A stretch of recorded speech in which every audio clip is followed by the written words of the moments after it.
What's up, the generation? Welcome to the Big Bets on Campus podcast. This is the National Championship betting preview and Final Four recap. I'm Stuckey, and joining me today, my fellow BBOC co-hosts, Mike Calabrese and Greg Waddell.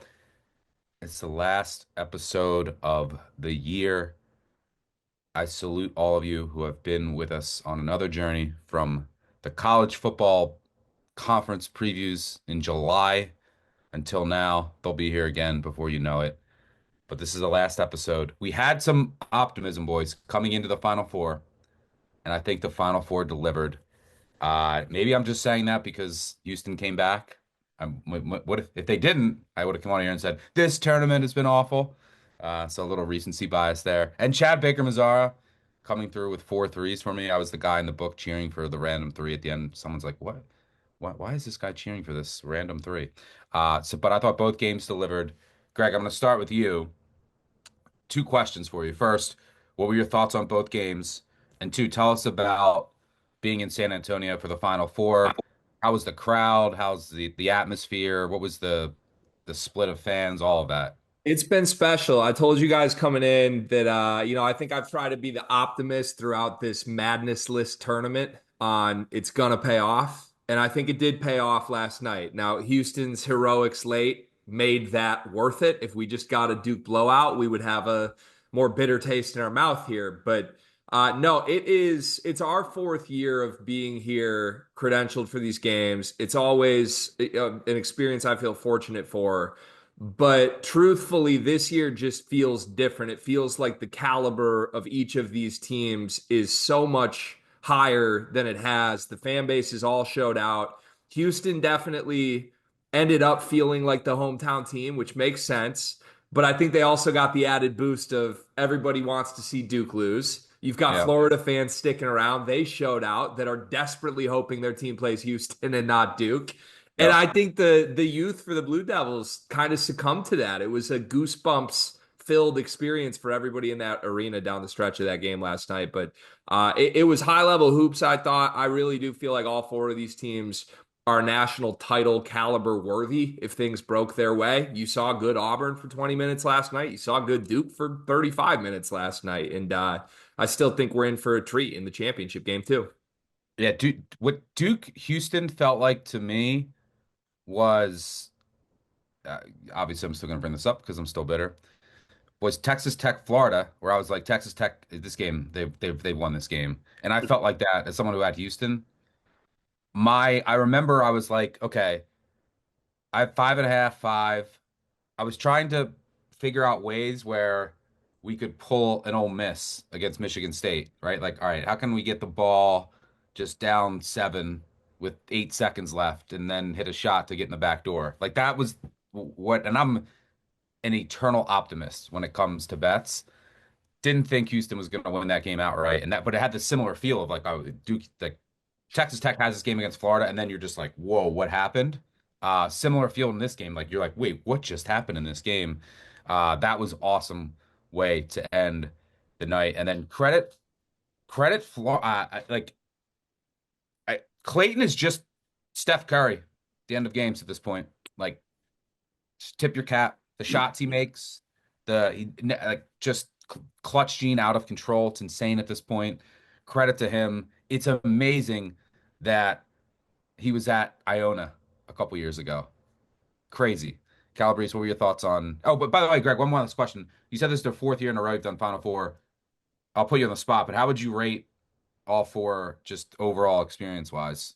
Ooh, this is definitely number one thus far. I hope we get a great game Monday that just pays it off for us. But if we do, it's bar none ahead of it. I think the Caleb Love Duke's got to be two. I mean, just that whole rivalry was still probably even a slight smidge above last night, just given how much the entire arena hated each other, and you knew it was Yeah. Coach K's last run at it. That's something you'll never replicate. It was tough because I thought UConn Purdue last year was like a great championship game, and on paper it was a great Purdue crowd. They were the two best teams. It was Edey, it was Klingon, but just how dominant UConn was sucked the life out of the arena both years. And Yeah. call me a mid-major hater if you want. I just did not enjoy the San Diego State Miami Final Four. it felt like we were watching non-top 25 teams there. So What yeah. about arena wise? Any major difference between San Antonio and Not the other? really. I will say the Riverwalk experience downtown is phenomenal here. Like for Final Four destinations, you want something where there's restaurants, bars, everything in walking distance. There's sleeping arrangements, hotels all there. And if you have a hotel downtown, you're 5 minutes away from everything that you need the entire weekend. Like I know there a bunch of players were out last night. That's one of the funny parts of the Final Fours, right? Is when your season ends, you're just a regular human being now. You want to have some fun. Not to throw any names, but I think your guy that hit some tickets for you last night, Stuck, was having a nice time last night from the sounds of it. And He he said deserves it. Deserves all the fun. he walked off. This is Baker Mazar we're talking about, by the way. He walked off and said, "I did it for my island." I want him to know he did it for Degenerate Nation. That's what he did, He Stuck. did it for So me. He actually played really well that entire game. Like just what his passes, his defense, he was locked in from the get. And I thought we were cooked because report comes out 40 minutes before the game. Hey, he tore a ligament in his thumb during practice this week. And Tracy Wilson is like he looks clearly hampered and bothered by it. And I'm like, of course, this is the guy I choose for a prop. Amazing. And then luckily he hit his second three, and I was like, all right, we got a chance. And he played very well. But Calabrese, what were your thoughts on the Final Four? Well, starting with Auburn, Florida, I feel bad that Auburn didn't go down swinging with a full deck at everyone at 100%. Broom clearly was laboring through all of his injuries. And then one of the reasons why I liked Auburn so much the entire season was their depth. And you look at three of their guards in Jones, in Miles, in Pettiford, they did nothing. Like they were just absolute Hediford zeros. was bad. I mean, and Bad game. granted, he's a young kid. You're going to Yep. have games like that, but for someone that I liked watching play all year long, and I felt like he had that dog in him, and no, opportunity was too big for him. The lights never shone too bright, but yeah, he was bad.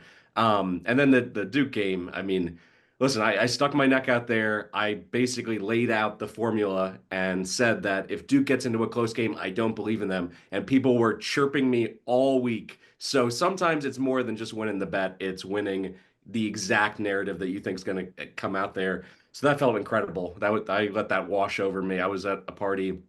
Everybody was rooting against Duke, even people that didn't have gambling interests, and they knew that was at least my theory on the game. So to see it come down to isolation ball for Cooper Flag, he misses that shot.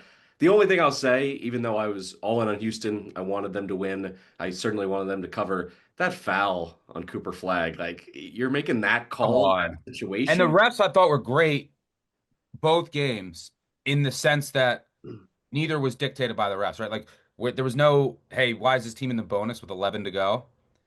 That flag foul was, come on.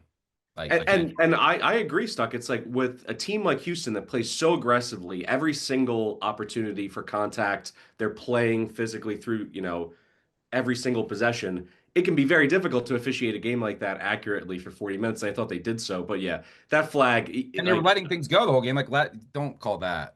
You got to be consistent. But I did think the refs were good overall in the sense that I felt like I wasn't at one point being like, oh my God, stop with these calls, stop overtaking the game. But that was definitely a missed call. Uh, Flag, incredible season. I wish I was happier of Duke going down, like Duke getting upset and I had a bet.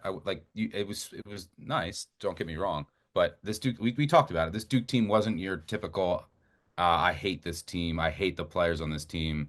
I love Shire. Flag's awesome. They had a great season and uh, probably win that game 98 times out of 100 if they play it again in the way that it played out. And sometimes that's just the way college basketball games go at the end. But we are down to two.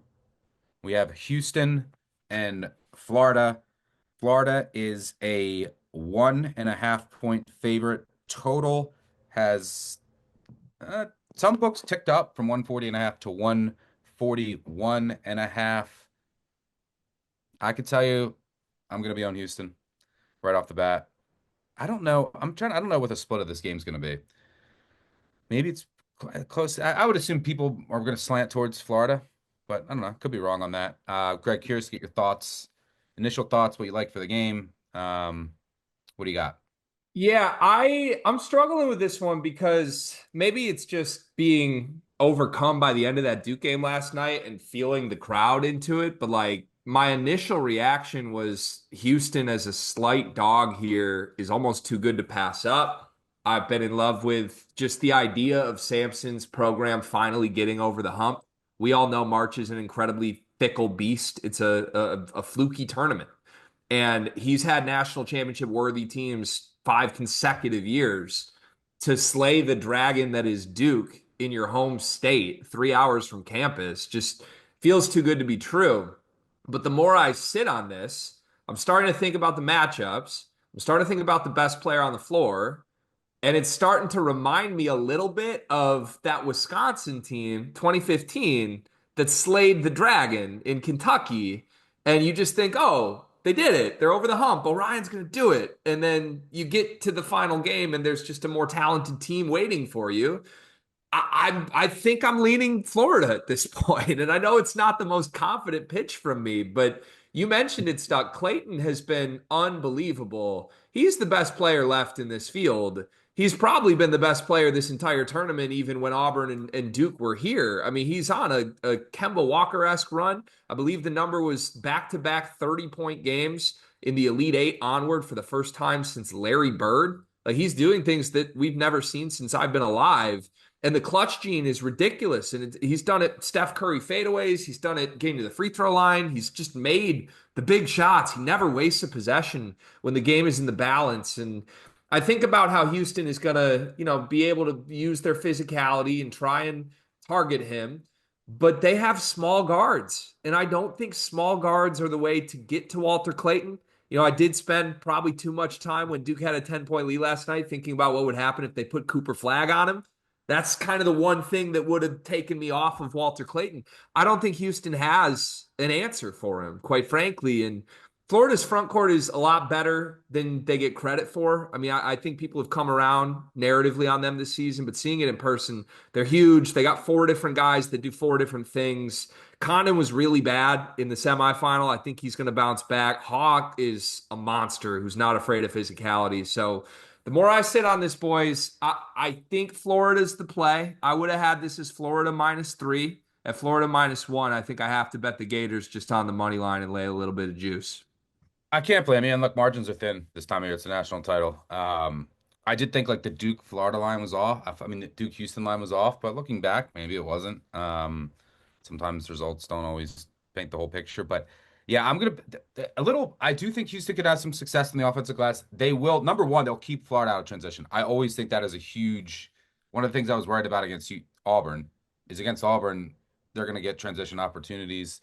Not going to get that against Houston. I think that's goal number one when playing Florida. A little potential edge could be this Florida staff is awesome from an analytics standpoint, from a game prep standpoint. Houston's offense and like it's pretty simple, right? You know what you're going to get. If you look at what Florida has done when they've had time to prepare this tournament versus the quick turnaround, right? UConn, quick turnaround, arguably should have lost. Texas Tech, quick turnaround, arguably should have lost. Now, quick turnaround might not be as big of an advantage as Florida usually has with their insane game planning and their staff, which doesn't get enough credit. So maybe that's a little edge in favor of Houston. I wouldn't blame anybody for backing either side here. And the difference might just be Clayton is on one right now. And the game's probably going to be close. It's Houston, Florida. These teams are awesome. And that just might end up being the difference. Calabrese, what are you seeing here? In terms of prep, a look-ahead matchup, it wasn't 50-50. They weren't doing 50% prep on Houston, 50% prep on Duke. It was clear that they were figuring that they were going to get Duke. So I think that absolutely plays a part in this. When I look at it, though, like, yes, Walter Clayton has been phenomenal. I would be shocked if he didn't play at a high level again in this game. But they dug themselves holes time and time again in this tournament. Like, it wasn't just a one-off against UConn. Against Texas Tech, they dig a hole against Auburn, and they come out guns blazing in the second half and just blow them away. Houston has the formula to protect a lead. And just like I was saying with Duke, looking at that Clemson matchup that they lost, was their last loss of the entire season. Teams that play slow, teams that shoot really well from 3-point range, and have an elite defense. I'm looking for that direct comp, and Tennessee beat this Florida team by 20. Now, Florida won 2 out of 3 in the series, so certainly if they can impose their pace and get anything in transition, this could go sideways and they could win by double digits. That's absolutely on the table. But at least I have a direct comp, and Houston is clearly a much better version than Tennessee. So I'm going to go with a correlated event. I'm going to go under, and I'm going to go Houston money line. And I think if they strategically can get the ball out of Clayton's hands, even a handful of possessions where against any other defense he's allowed to cook and pull some of these rabbits out of his hat, which he's done time and time again in this tournament. Their whole defense is built around those traps and those double teams and forcing the ball out of guards and out of the hands of post players. So I think there's a chance. I understand from a size perspective that you look at it and you say, their guards being so small, that's not necessarily the way to bother Clayton. Made the same argument with Duke, where it's like Duke's starting entire team was huge. And they were still bothered in crunch time and important possessions in the second half and had turnovers and also forced them into shots that they wouldn't necessarily take if they're playing against a more passive defense, certainly a drop defense. So I'm going to go with Houston here. I'm going to roll with them again. Florida, I just think if they do what they've done this entire tournament and they dig a 8 or 10 point hole and Houston's grinding the game down and they want to play in the upper 50s and low 60s, I think they're finally going to get bit.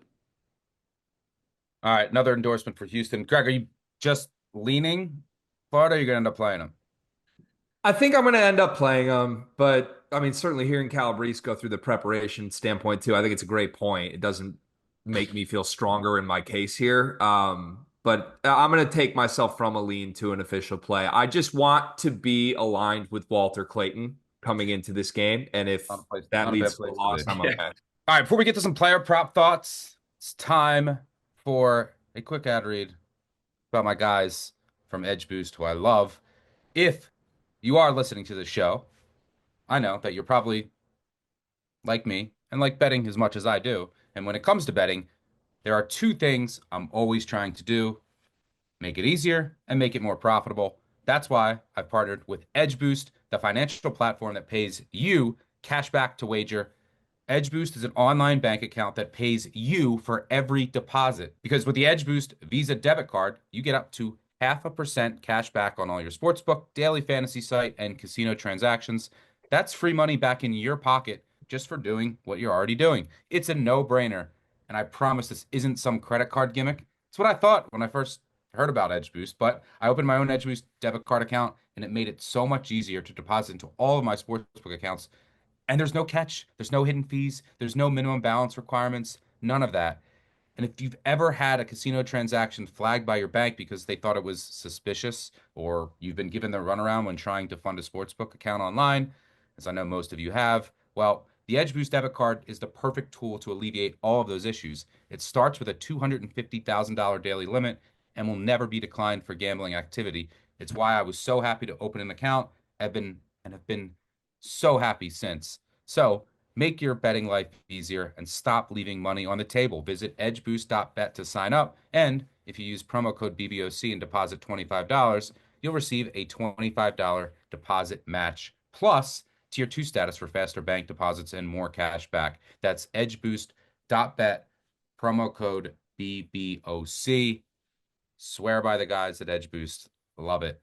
So make sure you check it out. Hey, do you ever watch sports and find yourself wishing there was a way to get into the game? Well, with Underdog, there's finally a way to make picks on sports without leaving the house. The game is in your hands. To play, all you have to do is choose whether a player will go higher or lower on one of their stats, like touchdowns, strikeouts, points scored, and more. They've got all of your favorite leagues, teams, and stars to choose from. You just create entries with all basketball picks, or you can mix and match. Say it again. You can create entries with all basketball picks or mix and match across other sports and leagues. You can play with as little as $1. And if you get everything right, you can win up to 1,000 times your money. So turn $1 into 1,000 just with your sports knowledge. Little Baker Mazara underdog entry last night. Never hurt anybody.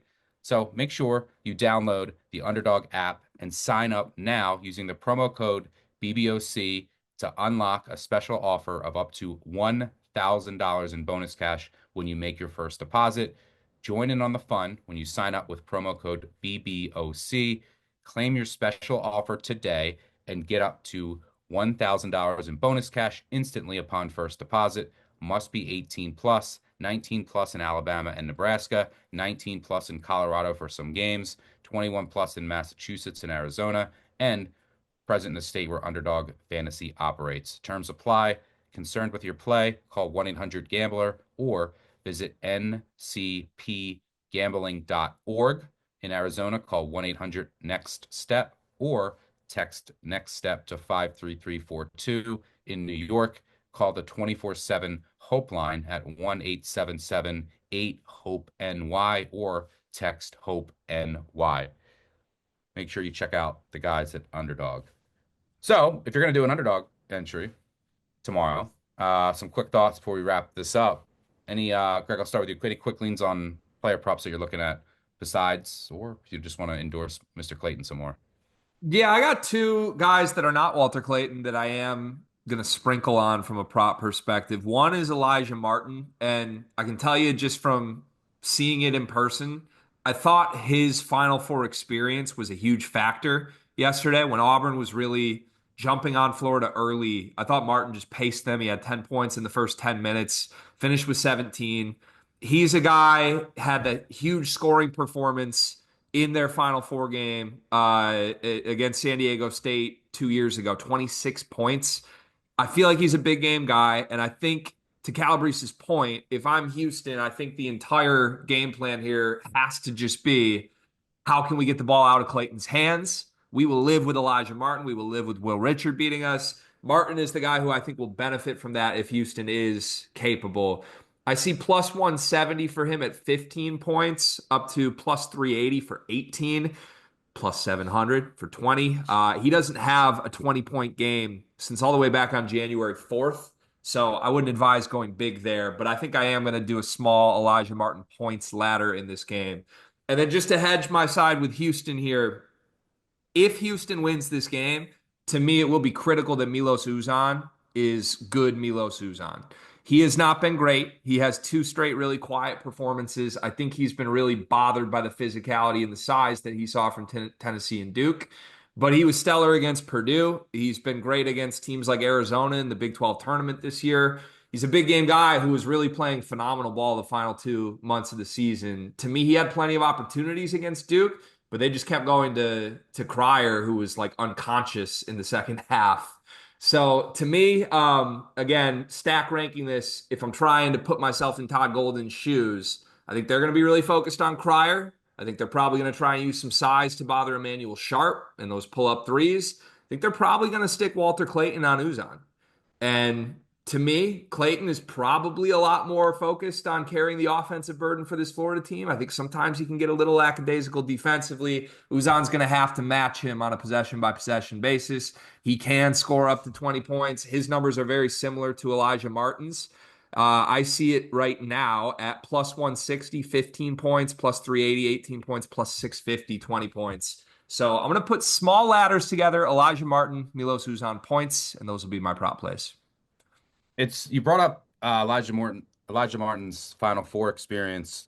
We've had multiple guys. This kind of sums up the new landscape of college basketball. We've had multiple players this Final Four that have played in a Final Four for multiple teams. Before this year, only happened twice in the history of college basketball. Once I think in the 70s with someone on Duke and then someone on Carolina in the 80s. I could be wrong about that, but I know it only happened twice, once in the 70s, once in the 80s.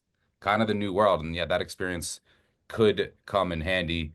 Calabrese, what are you seeing from a player prop perspective? Good call. And I think Broom stayed under, right, on his total points and rebounds assist. Broom was far under on that one, and like I said, unfortunately, it's because he was banged up. He was laboring through. Greg beat me to the punch, but I'm going to go for the big swing with Uzan. I think he gets to 20 points, and it's plus, 650 out there in the market. You look at his shot volume in the second half of the season, went through the roof, scored 20 plus against Arizona in the Big 12 title game, scored 20 plus in the game winner against Purdue. So the offense can very naturally flow through him, and he can have opportunities. And I think this is a bit of a market overreaction to him disappearing against Duke. He also had 4 fouls, so he didn't get to his normal amount of minutes. Yes, Cryer was, a magnet to the ball late in the game, and rightfully so. But I think this is an opportunity to hop back on a player who could put up 6, 7, 8, 9 threes in this game. All of a sudden, when you get that kind of 3-point volume against a team like this in Florida, who, by the way, this is a little bit of my hedge. If it's a lower scoring game, I think Houston can win it. That's going to, benefit my parlay action in terms of the Cougs and under. But if it does become a faster up tempo game, the scoring's got to come from somebody. So I think it's going to be an opportunity to hit a huge one to end the season on. 6-1 and anywhere in that neighborhood really caught my attention. Some of these ladders can get really lucrative. So I'm on him to have a big night. Well, Greg spoiled your party. You spoiled mine. I'm gonna have a little Baker Mazar run it back ladder 3 on Uzan. So we'll make it a consensus there. Calabrese and I like Houston. Greg likes Florida. Wouldn't blame anyone for taking either side. Margins are thin this time of the year. Let's just have an incredible game to cap off an incredible Final Four. That'll do it for us. I have to thank so many people. I won't get to them all, but just from Colin and I mean to Tanner, the 3-man weave guys, obviously Mike, Greg, all of the producers on the back end, our prop guys who I think we'll have a live prop show. If you're looking for more player prop insights, we'll probably have something with Kerner and or Nick on Monday if you're listening to this today. But everyone was awesome. Most importantly, I just need to thank all of you for tuning in every week, for sweating with us from college football until college basketball. I appreciate all of you. This show, this podcast wouldn't exist without all of you. I look forward to sweating college football and college basketball every single year. This is a labor of love, and I'm so lucky that I get to do this. And I appreciate every one of you. So I hope we close out the season on a strong suit with some winners. But thanks again. And college football previews will be here before we know it. And then college basketball will be starting up before we know it. Basically a year-round sport at this point with the transfer portal.